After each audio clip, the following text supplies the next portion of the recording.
di Siniar Teman Bicara, tempat kita ngobrolin hal-hal yang sebenarnya penting sih, tapi kita kemas dengan cara yang lebih asik biar nggak bikin ngantuk gitu. Aku mau buka episode kali ini dengan satu kutipan yang pas aku baca pertama kali, aku langsung mikir, oh iya juga ya gitu.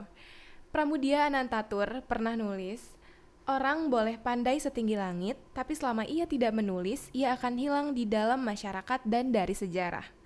Berat juga ya, tapi sebenarnya ini relevan buat kita. Karena yang aku pikirin adalah sebenarnya semua orang tuh bisa nulis, tapi nggak semua orang bisa konsisten gitu.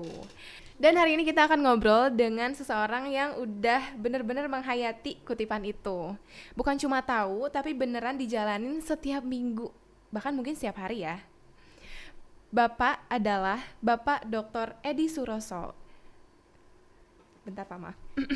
Bapak adalah Bapak Dr. Edi Suroso, SEMSI CSBA, Koordinator Program Studi Magister Manajemen di Universitas Siliwangi sekaligus penulis produktif di Teras Unsil sepanjang tahun 2025. Keren banget gak sih? Terima kasih. Halo Bapak. Halo apa juga kabar? Mia. Apa kabarnya Bapak? Baik. Alhamdulillah. Kabar baik ya Pak ya. Bapak selamat datang di Siniar Teman Bicara yang digagas oleh UPA Perpustakaan Universitas Siliwangi. Terima kasih. Akhirnya ternotis juga. Bapak makasih banget udah bersedia untuk hadir di sini. Dan kali ini saya mau mulai dari pertanyaan yang biasa dulu deh, yang belum. Kali ini saya akan mulai dari pertanyaan yang biasa dulu ya Pak ya. Bapak belakangan ini aktivitasnya apa Pak? Oke, terima kasih Mia. Iya. Saya senang sekali tuh dengan diksi pilihan kata aktivitasnya gitu ya. Karena terkadang orang memilihnya itu kesibukannya Iya, apa betul. gitu ya.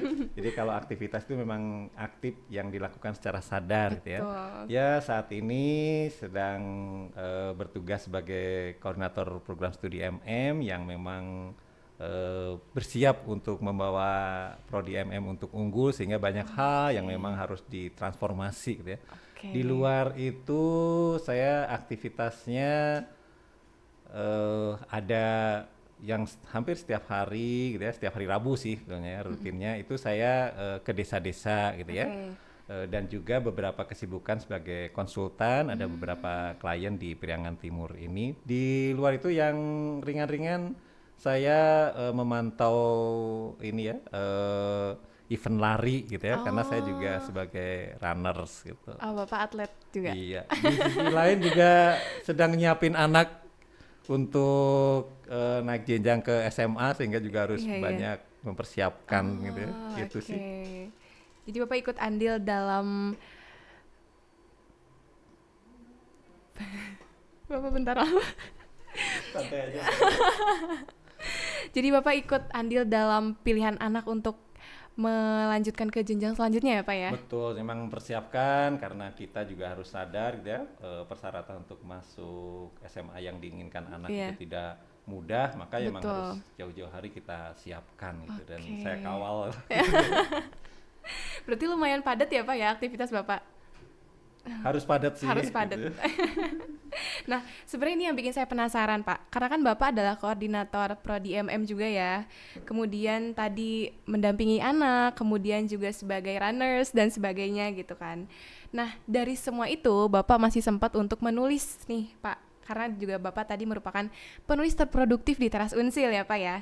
Ada caranya nggak sih, Pak, biar bisa jadi nulis dengan konsisten gitu? Menulis itu bukan mencari kapan sempatnya gitu ya. Karena bahan tulisan itu sebetulnya bertebaran gitu ya. Yang namanya realitas gitu ya. Kita hidup dengan adanya realitas dan mendorong kita untuk berpikir gitu ya. Dan menuangkannya menjadi tulisan itu biasanya ketika ada realitas-realitas yang membuat saya gelisah gitu ya. Atau saya juga aktif di media sosial membuat para netizen itu juga gelisah gitu ya. Biasanya menjadi bahan tulisan. Jadi memang ya sehari-hari yang ada di sekitar saya biasanya saya jadikan bahan tulisan dan tidak menyempatkan khusus waktu untuk menulis, tidak, kapanpun gitu ya. itu saya lakukan untuk menulis, terutama sekali di media sosial gitu ya, hampir mungkin setiap hari 3 sampai 4 caption itu sebagai resume realitas yang terjadi hari itu, baik saya ataupun sebagai POV-nya para netizen. Itu sih. Bapak biasa nulis di platform apa, Instagram? Ya, karena saya remaja vintage ya masih dimain di FB lah gitu ya. Di FB, oh iya. Tapi banyak juga loh Pak orang-orang yang menuangkan pemikirannya di FB juga gitu. Jadi kayak ruang diskusi digital gitulah ya. Tapi suka banyak yang ini nggak? Kayak merespon tulisan Bapak, kemudian ada yang mungkin menjadikan tulisan Bapak sebagai bahan berdiskusi gitu.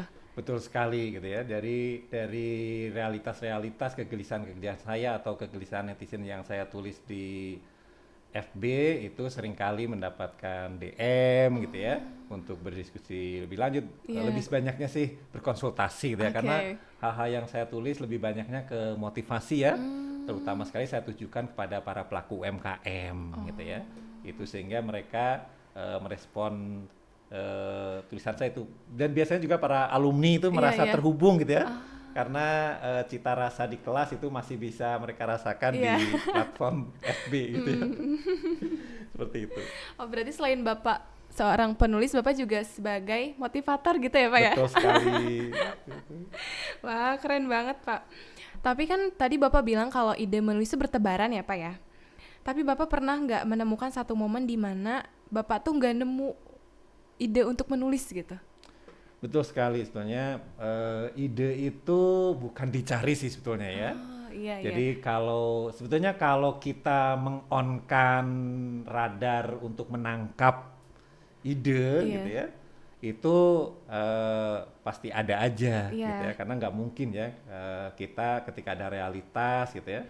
Tapi ya pernah sih ya, pernah ketika kita juga ada aktivitas-aktivitas yang memang sangat menguras gitu ya, biasanya di dunia perkonsultanan, karena memang sangat-sangat berat gitu ya, untuk apalagi di Priangan Timur itu memang belum terlalu familiar dengan konsultan, khususnya konsultan yang dari dosen ya, karena saya memang banyaknya ya di perusahaan swasta gitu ya, ataupun pemerintah, itu ya kadang menemukan kebuntuan. Kalau sedang menghadapi kebuntuan ya santai aja gitu ya, tidak harus mempush atau apa, tetapi karena sudah terbiasa gitu ya, hampir jarang sih ya menemukan kebuntuan, terutama sekali untuk tulisan-tulisan populer gitu ya, itu sangat jarang, tapi pernah lah merasakan kebuntuan di saat aktivitas-aktivitas yang lain memang menguras pikiran kita gitu ya, sehingga kita kurang terlalu memperhatikan realitas yang ada. Aktivitas seperti apa yang dimaksud Pak?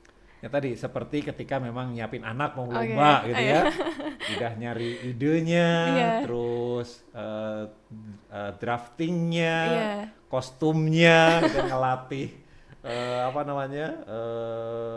pronunciation-nya gitu. Itu sangat mudah sekali karena anak kan sifatnya kalau dilatih sama orang lain oke aja gitu ya, tapi ketika dilatih sama orang tuanya itu kayak gampang tersinggung, nangis gitu ya. Seperti itu sih, itu yang memang kadang menghentikan kita untuk hal yang lain gitu ya, karena memang anak menjadi investasi lah gitu ya, seperti itu. Nah tadi pas sebelumnya kan Bapak menyebutkan kalau Bapak biasa nulis di Facebook gitu ya, membagikan perspektif Bapak di Facebook. Kemudian Bapak juga kan biasanya Bapak kan adalah pemenang penulis Teras Unsil terproduktif gitu kan. Nah, mungkin bagi teman bicara belum tahu nih Teras Unsil itu sebetulnya apa gitu. Bapak mungkin bisa menjelaskan ke teman bicara sebenarnya apa sih Teras Unsil itu? Iya, Teras Unsil itu tidak hanya sekedar kolom ya, tetapi dia adalah jembatan.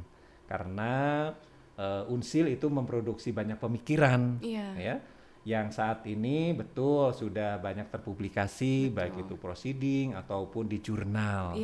Tapi terkadang masyarakat awam itu ya sangat terbatas untuk mengakses publikasi-publikasi yang jenis tersebut, ya. Dan Teras Unsil memfasilitasi ya, menjadi jembatan antara kemegahan pemikiran, ide dengan masyarakat. Jadi Teras Unsil itu membumikan perspektif para Sivitas Akademika Unsil. Seperti itu sih pandangan saya. Iya, jadi buat teman bicara yang belum tahu, Teras Unsil ini adalah program dari UPA Perpustakaan Universitas Siliwangi yang berkolaborasi langsung dengan Radar Tasikmalaya. Wadah buat dosen dan buat sivitas akademika lainnya untuk menulis dan punya ruang publik, dan artikel mereka itu akan tayang di koran beneran. Keren gak sih? Tepuk tangan dulu dong. Nah, dan Bapak ini adalah salah satu orang yang paling konsisten nulis di Teras Unsil. Kirim tulisannya tiap minggu, tiap hari Rabu ya Pak ya? Selasa, tayang Selasa. Okay. Tiap hari Selasa gitu. Nah, apa sih yang bikin Bapak semangat nulis di Teras Unsil? Saya sih menjadi ritual intelektual sih sebetulnya ya. Sekali lagi, apa yang saya rasakan, kegelisahan yang saya rasakan atas realitas-realitas yang ada, juga kegelisahan para netizen yang saya tangkap dari sosial media itu bisa tertuang dalam sebuah tulisan yang lebih sederhana gitu ya. Karena kalau di jurnal kan bahasanya bahasa kelas tinggi gitu kan ya. Setuju. Sedangkan di koran itu harus memperhatikan bahwa khalayak pembacanya itu ya berbagai macam ya, sangat heterogen gitu ya, sehingga itu menjadi pengalaman intelektual yang berbeda, mensimplikan gitu ya, menyederhanakan pemikiran-pemikiran kita atas suatu realitas sehingga lebih mudah gitu ya, berharap lebih mudah dipahami oleh masyarakat. Dan dari tulisan ini saya berharap menjadi bukan menggurui sifatnya ya, atau sebagai pakar bukan, tetapi ingin menjadi stimulus gitu ya kepada masyarakat untuk membangun kebiasaan berpikir gitu ya. Seperti itu sih ininya. Jadi pemantik ya Pak ya. Betul. Untuk masyarakat agar mereka bisa berpikir, kemudian juga bisa berdiskusi gitu kan. Nah, perasaan Bapak gimana kalau misalkan ada orang yang mengambil tulisan Bapak dan dijadikan bahan diskusi? Seneng nggak Bapak? Sangat senang sekali, bahagia sekali. Dan itu juga beberapa kali gitu ya, ketika saya nulis misalnya gitu ya. Di FB saya nulis tentang gentengisasi gitu ya. Tiba-tiba ada lembaga konsultan dari Jakarta gitu ya, menghubungi gimana nih kalau kita kumpulin para pengrajin genteng, distributor genteng dan pelaku-pelaku usaha genteng untuk kita FGD Pak gitu. Seperti itu. Saya sangat sekali. Beberapa hal juga camat juga ketika saya menulis di koran tuh langsung dia kirim ulang ya, di foto terus dikirim ke saya. Kapan nih main nih ke Sariwangi gitu ya, kita bantu nih BUMDes kita kayak semacam itu sangat artinya apa yang saya harapkan ternyata betul ada yang menangkapnya gitu ya, dan ada yang tergugah sehingga saya rasa jargon Kemensaintek berdampak gitu ya, kampus berdampak itu ya sedikitnya kontribusi saya juga masuk di sana. Berarti menulis juga selain bisa membagikan perspektif ya Pak ya, tapi bisa juga memperluas relasi ya. Persis sekali, betul. Seru karena banget. terhubung gitu ya, dari tulisan itu karena kita share gitu ya. Dan ada salah satu anggota Dewan Kota Tasik itu yang ngajak khusus gitu, Pak saya pengen juga nih nulis semacam ini gitu ya, tapi saya tidak berani untuk dipublikasikan di koran yang umum gitu ya. Mereka hanya menulisnya di website partai mereka gitu ya. Itu tipsnya gimana sih Pak biar isi dari tulisan kita itu bikin kita percaya diri. Tapi saya langsung jawab, kalau nunggu percaya diri nggak pernah ada tuh sebenarnya. Karena emang menulis itu ya ala bisa karena biasa. Betul. Seperti itu gitu. Percaya diri saja kata saya. Seperti itu. Itu tuh sangat berharga bagi saya gitu ya, walaupun hanya 1-2 orang yang terpicu dari tulisan saya atau cara menulis saya atau dari seringnya saya menulis pun bagi mereka menjadi notice nih, Pak Edi suka nulis nih, saya bisa bertanya sedikit mungkin tentang seperti itu. Seru banget ya Pak ya, ternyata bisa memperluas relasi juga. Terus karena emang yang kita perlukan itu cuma memulai ya Pak ya. Persis. Karena kalau misalnya kita udah mulai satu langkah, kita akan menemukan jalan yang lebih luas lagi gitu. Makanya saya sebut tadi ritual intelektual gitu. Kalau udah biasa ya akan jadi ritual lah. Betul. Perasaan Bapak kalau misalkan lagi nulis tuh gimana Pak? Apakah seneng sekali gitu? sih kalau udah baca sendiri gitu ya. Terkadang kok bisa sih saya kepikiran nulis begini gitu ya. Saya juga tidak bosan gitu ya membaca kembali gitu ya tulisan-tulisan saya yang tahun lalu lah gitu. Itu saya baca sekali karena ya secara pribadi gitu ya, kok bisa sih saya pikiran saya waktu itu bisa sekeren ini gitu ya. Itu betul sekali, kadang itu bagian dari self reward saya gitu ya, saya baca lagi gitu ya. Itu sangat bahagia, tapi yang paling utama seperti tadi saya ingin meng-share gitu ya perspektif saya, dan juga karena namanya juga opini gitu ya. Rata-rata mereka ketika bertanya kenapa sih Pak bisa ini, kan namanya juga opini, kita mau diberikan ruang bebas sehingga kalau ada yang tidak setuju dengan perspektif kita, namanya juga sering ada istilah perang opini ya, tinggal ditulis aja kata saya gitu. Jadi jangan takut, nanti juga orang lain juga akan menjadi pembelajaran bagi kita ketika mereka tidak sepemahaman dengan perspektif kita. Sangat bahagia sekali kalau itu. Tapi lebih bahagia ya tadi kalau bisa berdampak bagi literasi masyarakat. Wah keren banget. Tapi Bapak kan kalau misalnya kita mau nulis nih, kita kan punya opini sendiri, terus kita tulis di buku atau di sebuah platform gitu kan. Nah kalau aku sendiri kan bingung, maaf Pak, saya kan bingung ya Pak ya, dari mana sih kita bisa dapat opini itu gitu? Apakah kita harus sering baca buku dulu gitu kan, ataukah kita harus sering ngobrol sama orang-orang yang hebat dulu gitu? Kalau Bapak sendiri gimana bisa menemukan opini-opini yang luar biasa itu? Iya, sebetulnya sih jangka panjang ya. Iya, betul. Maksudnya sejak kecil kita pemberontak gitu ya, jiwa pemberontak gitu ya. Kalau nggak jiwa pemberontak biasanya kita nggak mencari tahu kan gitu ya. Betul. Dan meliterasi diri sendiri itu ya memang sejak kecil terbiasa potongan koran lah, bungkus pecel lah gitu ya, suka kita baca gitu ya. Dan kenapa orang teh nulisnya teh begini, oh ini mah berpihak dan lain sebagainya gitu ya. Memang harus dimulai dari membaca. Kalau kita kurang membaca ya akan susah untuk menulisnya. Tapi saat ini itu dimudahkan dengan banyak perkembangan digital. Betul. Ya. Saat ini saya sudah sedikit mengurangi bacaan yang sifatnya buku fisik gitu ya. Saya lebih banyak apakah itu dari bentuk, kan bisa bentuk buku fisik sekarang sudah ada platformnya, kita dibacakan gitu ya. Sehingga itu sangat mempermudah kita untuk menambah literasi. Yang lebih mudah lagi sebetulnya adalah ya kita bermain media sosial ya zaman sekarang ya, hampir semua orang bermedia sosial.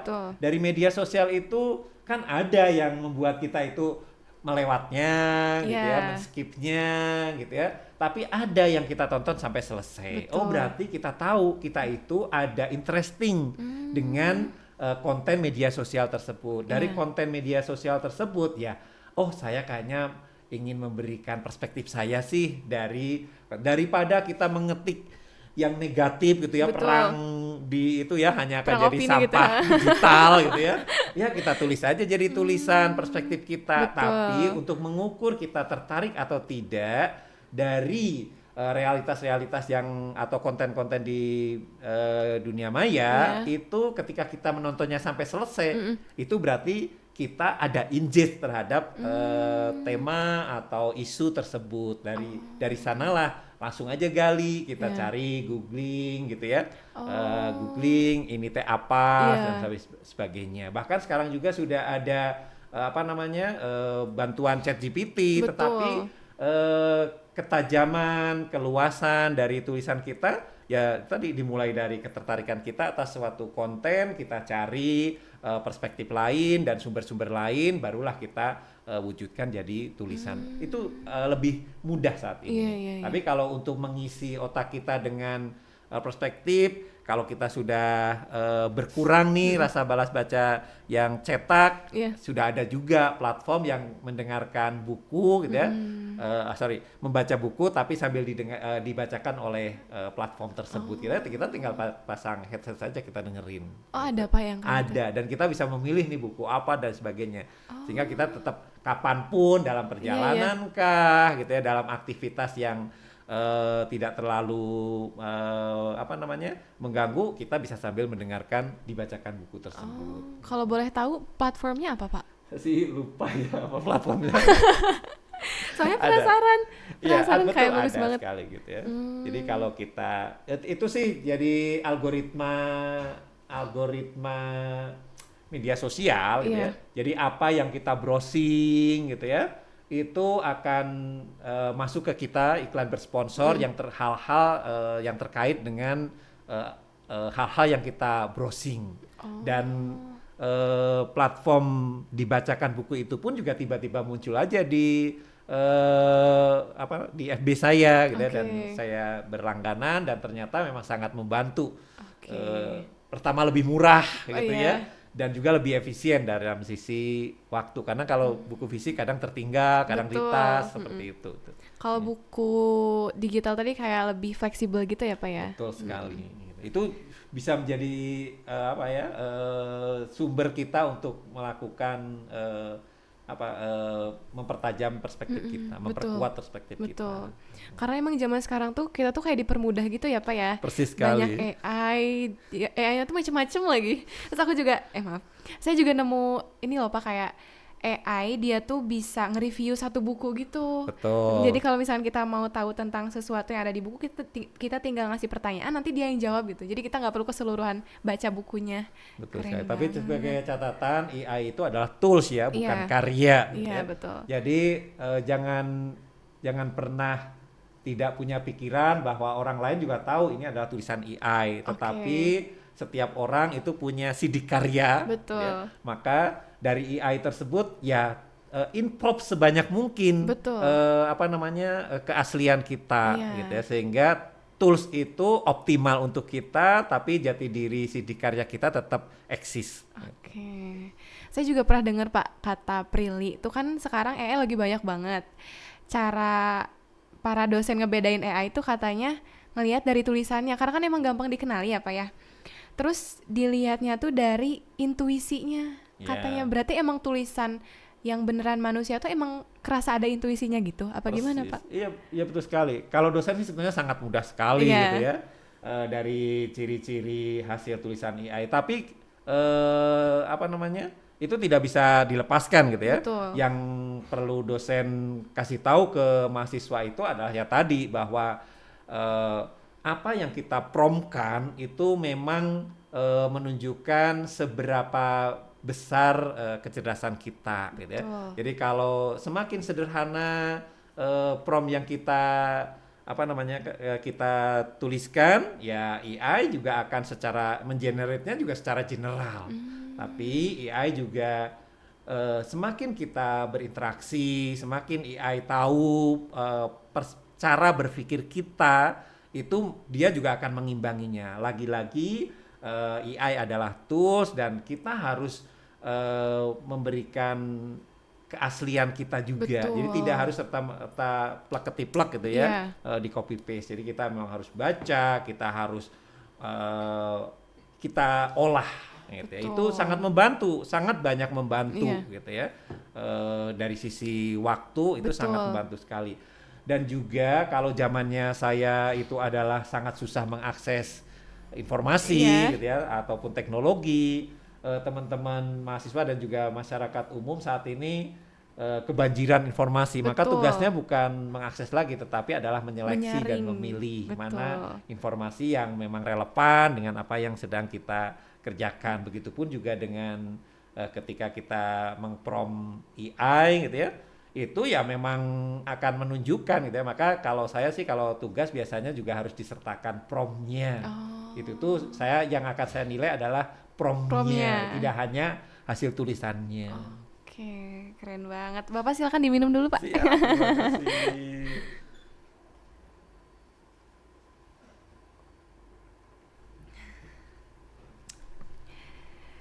kopi kita memang booster ya. Bikin semangat ya Pak ya. Betul. Bapak boleh dideketin dulu mic-nya biar. Oke. Nah, biar enak ngobrolnya.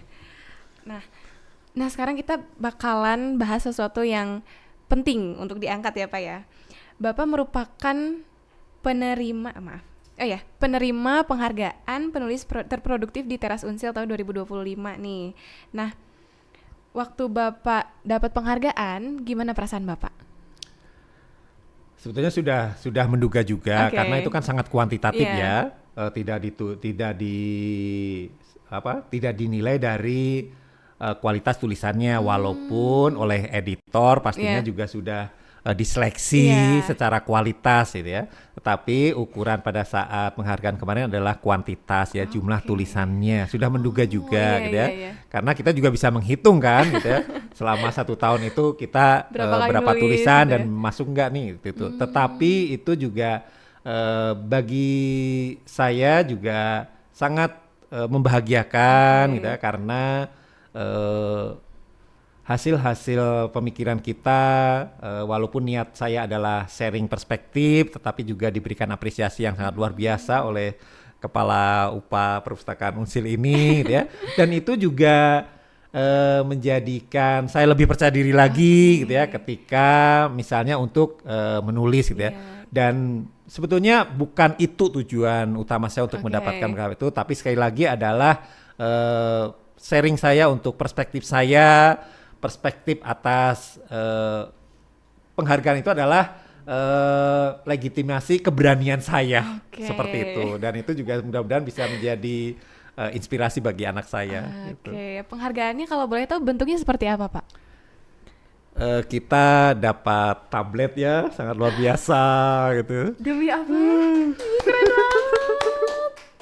Dapat tablet Pak, serius? Betul sekali gitu. Kita dapat tablet yang sangat membantu sekali, walaupun akhirnya juga lebih banyak digunakan anak saya untuk karena anak saya kartunis gitu ya, animator gitu ya. Sehingga lebih saya ke anak, karena saya juga tidak terlalu bisa harus membawa-bawa gitu, cukup di HP aja semua sudah bisa gitu. Tapi tetap bermanfaat ya Pak? Sangat bermanfaat sekali gitu ya, dan saya sangat berterima kasih atas apresiasinya. Keren banget. Berarti memang penghargaan ini tuh bukan hanya sekadar trofi ya Pak ya, tapi juga sebagai pengakuan gitu bahwa yang Bapak lakukan selama ini dilihat dan diapresiasi gitu. Persis, ya Pak ya. Persis sekali gitu. Nah, dari pengalaman itu Bapak pasti sering Bapak pasti sering ketemu dengan orang yang bilang, aku tuh mau nulis tapi aku nggak bisa gitu, aku tuh nggak sempet gitu tah. Nah, menurut Bapak langkah pertama yang efektif untuk mereka, termasuk saya ya Pak ya, biar bisa memulai untuk menulis itu seperti apa, Pak? Sekali lagi adalah internalisasi memaknai keberadaan kita sih ya. Jadi kalau kita memang ingin bermanfaat, menulis juga salah satu jalan. Ya.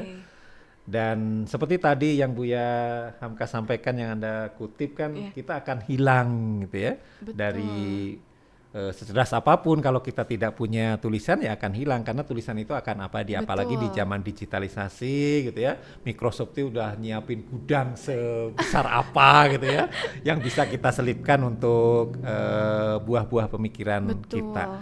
Untuk memulai menulis, sekali lagi ya harus di-on-kan gitu ya, sense of kepedulian lah gitu ya. Jadi dari realitas-realitas yang ada di masyarakat, kalau kita memang tidak peduli ya susah lah gitu ya untuk dijadikan bahan tulisan. Karena banyak sekali bahan tulisan itu yang ada di sekitar kita, bahkan ada di diri kita pun juga bisa menjadi tulisan gitu ya. Saya juga misalnya nih ya, saya suka lari, terus apalagi wali kota kita juga pelari, dan ternyata banyak sekali nih perspektif masyarakat yang jadi negatif lari. Saya tulislah jadi wellness gitu ya, bahwa keadilan dalam mencari wellness itu berbeda-beda. Masing-masing orang itu bisa menentukan pilihan dalam wellness dirinya itu ya, untuk kesehatan fisik dan mental dia caranya sangat benar. Saya tulis itu juga bagian dari yang memang saya juga kena nih gitu ya, dikatakan FOMO dan sejenisnya, saya tulis gitu. Jadi memang dimulai aja dari apa yang dirasakan. Misalnya dari perlakuan orang, perlakuan lembaga, perlakuan masyarakat terhadap kita, itu kan kita sendiri yang merasakan. Coba aja tulis gitu ya. Dimulai dari tulisan Facebook yang tanpa harus standar apa ditulis aja ngalir gitu ya. Terus baru kita misalnya ingin mencoba tulisan di kolom koran gitu, itu menjadi media ya langkah besar pastinya gitu ya. Ya memang dimulai dari ya tulisan-tulisan receh tapi yang betul-betul kita mikir untuk menulisnya, bukan hanya sekedar menggerakkan jari spontanitas, tapi kita juga harus meliterasi, mendasari sumber-sumber sehingga tulisan kita punya power. Betul. Gitu. Karena kita juga akan mendapatkan dampak positif ya Pak ya dari menulis itu sendiri gitu. Persis. Nah, kalau yang Bapak rasakan sendiri nih Pak, ketika menulis kemudian dikirimkan ke Teras Unsil, pasti banyak banget manfaatnya ya Pak ya. Nah, kalau misalkan dari secara personal nih, dari sisi intelektual, relasi, atau bahkan hal-hal lain yang mungkin nggak terduga gitu, manfaatnya apa Pak? Baik. Yang paling utama gitu, yang paling dasar gitu, dari saya adalah menulis itu adalah penyembuh hati. Gitu ya. Jadi tadi dia berasal dari kegelisahan, kita riset gitu ya. Banyak hal luka yang ada di kita dari kehidupan gitu ya. Tapi ketika kita sudah tulis itu ada rilis gitu ya. Dan sangat berkurang gitu ya, dan karena ada kebahagiaan yang bisa kita alirkan dan kita tahu itu akan memberi dampak atau manfaat walaupun kecil. Jadi paling utama adalah menulis bagi saya adalah penyembuh hati ya. Jadi kemarahan, kekesalan, kebosanan itu rilis ketika tulisan itu setengah jadi ataupun bahkan jadi, karena memang banyak sekali di folder saya yang memang masih setengah-setengah gitu ya, masih ragu-ragu, ini kayaknya terlalu provokatif, ini terlalu emosional, tapi walaupun tidak publish gitu ya, tulisan saya di folder itu sudah menjadi obat penyembuh kegelisahan, gitu kemarahan, dan luka yang ada di hati saya. Ya ampun, ternyata menulis tuh sedip itu ya Pak ya. Tapi kalau misalkan upload di Teras Unsil, boleh nggak sih nulis Dear Diary, boleh nggak? Oh nggak boleh ya? Soalnya kan aku juga sering nulis ya, teman bicara aku tuh sering nulis di buku diary gitu, buku jurnal. Tapi ya nulis Dear Diary gitu loh Pak. Jadi bukan yang tulisan kayak opini atau apa, tapi seenggaknya itu bisa ada sedikit penyembuhan gitu dari hati saya. Itu tuh sebenarnya udah menjadi raw ya, bahan yang sangat potensial untuk ditulis gitu ya, sehingga kita tinggal meliterasi diri. Oh, kalau tulisan koran itu semacam apa sih, tapi bahan dasarnya dari raw tadi, dan ini pun juga terbantu oleh AI. Jadi apa yang sudah kita tuliskan di diary tadi gitu ya, kita upload ke AI dan coba perspektif Anda kalau ini ditulis untuk di Teras Unsil harusnya seperti apa. Nah, itu menjadi bahan untuk kita berpikir, sehingga nanti kita refine gitu ya dari apa yang di-generate oleh AI gitu ya. Itu akan sangat memudahkan gitu ya. Jadi sekali. Dasarnya udah ada. Go aja, gas aja itu tulis gitu ya. Kayaknya Selasa minggu depan saya tunggu Mia tulisannya. Aduh, deg-degan deh. Jadi kalau buat rekan-rekan Civitas Akademika di Unsil yang belum pernah kirim tulisan ke Unsil, apa pesan Bapak buat mereka? Oke, jadi sekali lagi UPA Bahasa ini sudah memberikan loncatan yang sangat luar biasa dengan bekerja sama dengan Radar ya? UPA Perpustakaan Pak Punten. UPA Perpustakaan, UPA Perpustakaan ini sudah sangat luar biasa gitu ya, memberikan tadi jembatan kata saya juga ya, bagi Civitas Akademika untuk membumikan keilmuannya, kepakarannya gitu ya.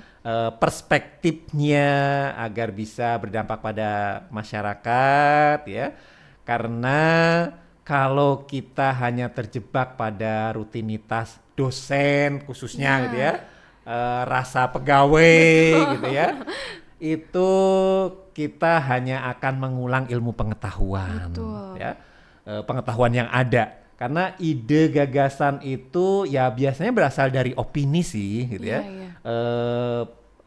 Ide-ide gagasan, inovasi itu dari tulisan opini. Karena ya tadi sekali lagi kalau kita tidak memanfaatkan jembatan yang sudah diberikan oleh upah perpustakaan ini, sayang sekali gitu ya. Betul sekali. Mahasiswa, tendik, dosen, mari gitu ya. Kita manfaatkan jembatan ini untuk membumikan perspektif kita atas realitas dan juga kegelisahan yang kita rasakan. Oke, Bapak terima kasih banyak. Ih, bagus banget. Emang bener ya Pak ya, kata orang sih, saya pernah dengar katanya apa yang kita baca atau apa yang kita tulis itu akan terlihat ketika kita berbicara katanya. Soalnya dari tadi ya saya perhatikan apa yang Bapak sampaikan tuh terasa terstruktur gitu. Jadi emang terlihat kalau Bapak tuh sering nulis gitu kan, sering baca. Alhamdulillah. Nah, dari sejauh ini ya Pak ya, sejauh Bapak suka upload di Facebook tentang pemikiran Bapak dan sebagainya, ada nggak yang paling kontroversial gitu bagi orang-orang? Pernah sih, waktu itu saya menulis terkait dengan kegelisahan hibah provinsi yang disampaikan oleh Pak KDM gitu ya, yang termanfaatkan oleh beberapa pihak karena dia punya privilege sebagai pejabat gitu ya, dan itu di daerah Tasik yang juga sangat religius gitu ya, karena beberapa tersangkanya lah gitu ya, atau penyintasnya mungkin ya, itu adalah kiai gitu ya. Yang saya tulis itu begini, saya kira doa yang mustajab, ternyata tidak ada donasi, hibah pun jadi gitu ya. Itu tuh saya di DM tokoh-tokoh agama yang saya kenal dekat gitu ya, dan juga sangat penting lah gitu ya di pesantren-pesantrennya gitu ya. Tapi saya sikapi dengan ya tadi panggil saja saya sebagai narasumber untuk inovasi keuangan pesantren, kata saya gitu ya. Seperti itu sih. Itu paling saya paling apa ya, karena memang direspon oleh orang-orang penting dari pesantren-pesantren yang ada di Tasik gitu. Seperti itu.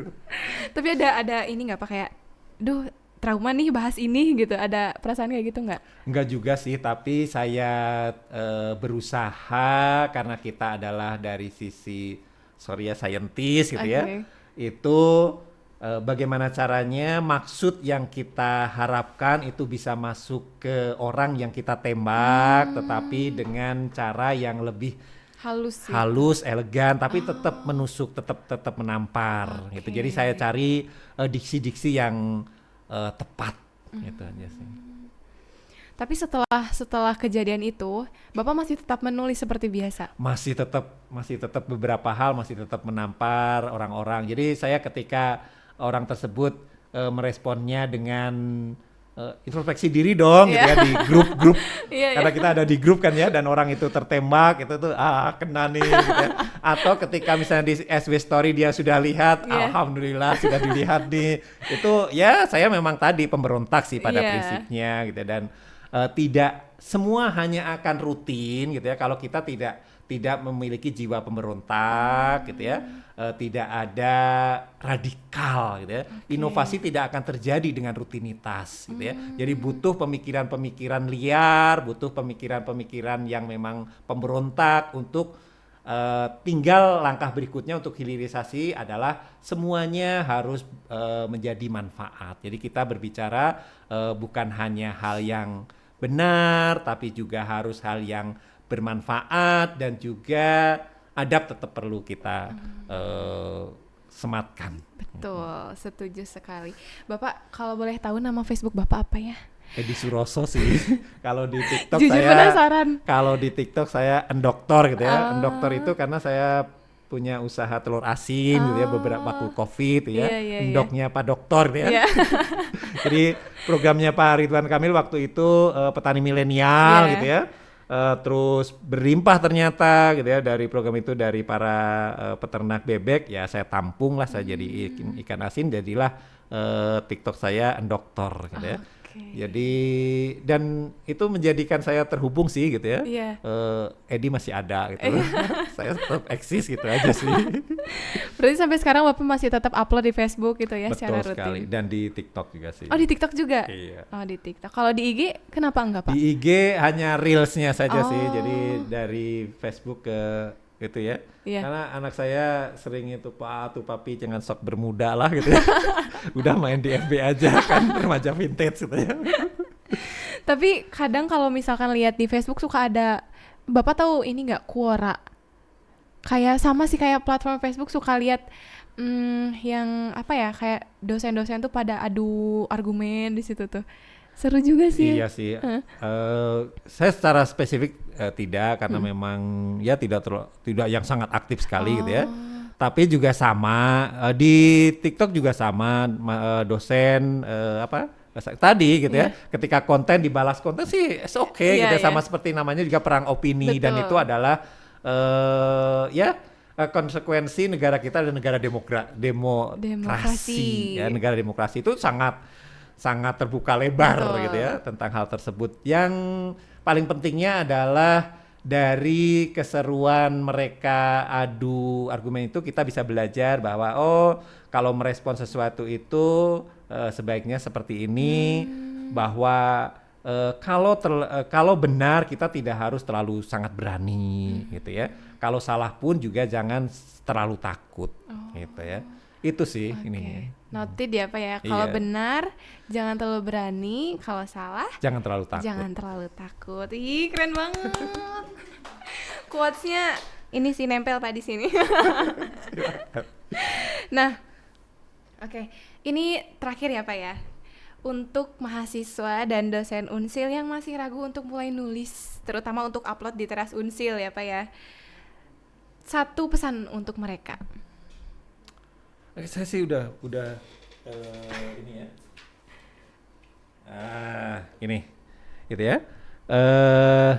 Kalau kita tidak menulis, jangan heran kalau dunia tidak pernah tahu bahwa kita berpikir. Oke, nanti lagi 2 tuh quotes. Kalau kita nggak berani untuk mulai nulis, iya, kita jangan heran kalau dunia itu tidak pernah tahu bahwa kita itu berpikir. Oke, keren banget. Teman bicara, jujur ya, waktu persiapan episode ini, aku kira tuh bakal jadi obrolan yang kayak tips nulis yang produktif gitu. Ternyata enggak, it's more than that gitu. Ini soal bagaimana seseorang bisa menemukan cara untuk tetap memberi makna di tengah kesibukan gitu. Di tengah aktivitas ya Pak ya? Iya, itu sudah terliterasi berarti ya. Dan menulis adalah salah satu caranya gitu. Dan Buya Hamka pernah bilang, kalau hidup hanya sekedar hidup, kera di rimba juga hidup. Kalau kerja hanya sekedar kerja, kerbau di sawah juga bekerja. Kata-kata itu bikin aku jadi lebih masuk akal setelah aku ngobrol sama Bapak. Terima kasih Mia. Nah, Teras Unsil ini ada buat kalian yang mau bagiin perspektif kalian tentang realitas di dunia ya Pak ya. Betul, persis. Nah buat siapapun di Unsil ini yang ingin suaranya didengar dan lebih jauh daripada tembok kelas gitu ya, jangan tunggu sempurna tapi mulai aja dulu gitu. Terima kasih banyak Bapak telah menyempatkan waktunya untuk bisa hadir di sini. Perpustakaan. Dan buat teman bicara yang udah dengerin tadi, terima kasih dan sampai jumpa di Siniar Teman Bicara berikutnya. Dadah.